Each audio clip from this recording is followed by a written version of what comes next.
One. These are very busy and exciting times at Mohabbat TV as it carries out its mission of broadcasting Christianity into Iran. We're seeing a huge number of Iranians who are reaching out to our channel. Mike Ansari oversees the popular channel. Since 2006, they've been beaming Christian programs via satellite to Middle East, Europe, and parts of Asia.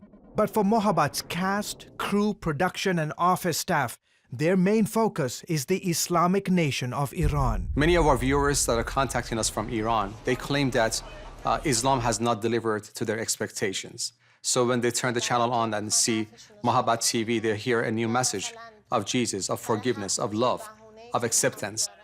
Nazanin Bahastani manages the phone call center operations for the channel.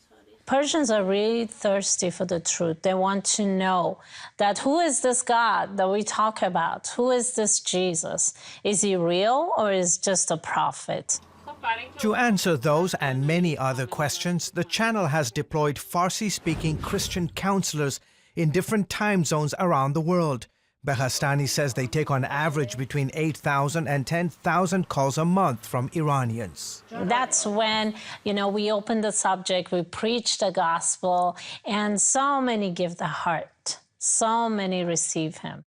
But producing Christian programs for Iran is not without its challenges. You see, the bulk of Ansari's productions for the channel are done outside of Iran from multiple secret locations for safety and security reasons. Our channel and our signals are getting jammed on a daily basis. It is true that the phone calls are being monitored and people who try to contact us may get persecuted from time to time.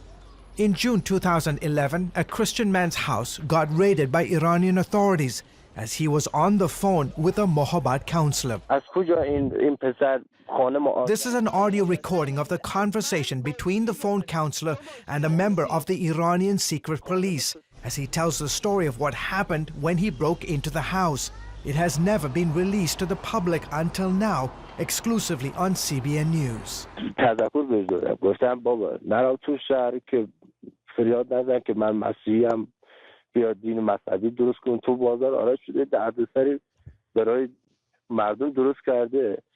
حالا اینجا دستگیرش کردن والله علی قسم اون خط بهش زدن یعنی مرده یعنی خون زیر راه میکنه به خود به والله علی قسم من دلم برای میسوزه حاضر شماره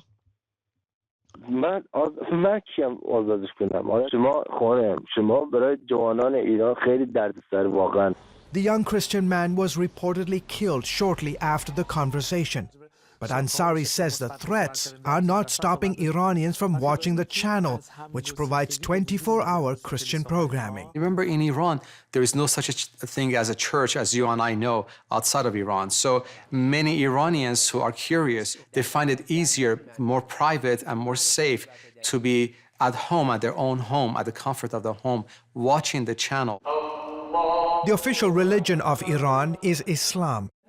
Christians are officially less than half of 1% of the population. The overwhelming majority are Muslim. Christians are routinely imprisoned and labeled as threats to national security. Open Doors, a group that has served the persecuted church for decades, has ranked Iran number 9 on its list of 50 countries where persecution of Christians is most severe. We have programming on a channel that is geared just towards that, to give them hope and encourage them, and yet tell them that, persecution is definitely a part of a Christian's life. When you become a Christian and you reside in a country that is not predominantly Christian.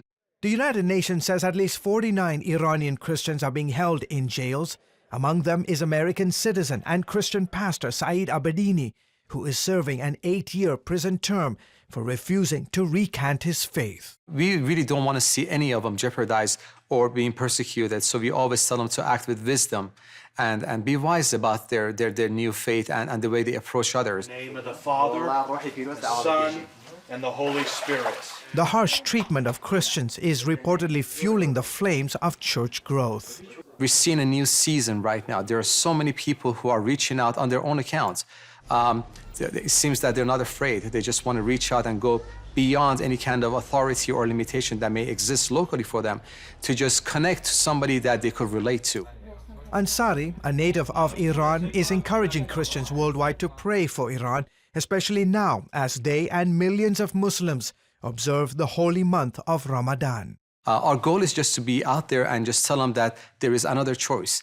The Prophet Jesus, whom they know very well through Islam, he's more than a prophet, that believing in him can bring a sense of hope. George Thomas, CBN News.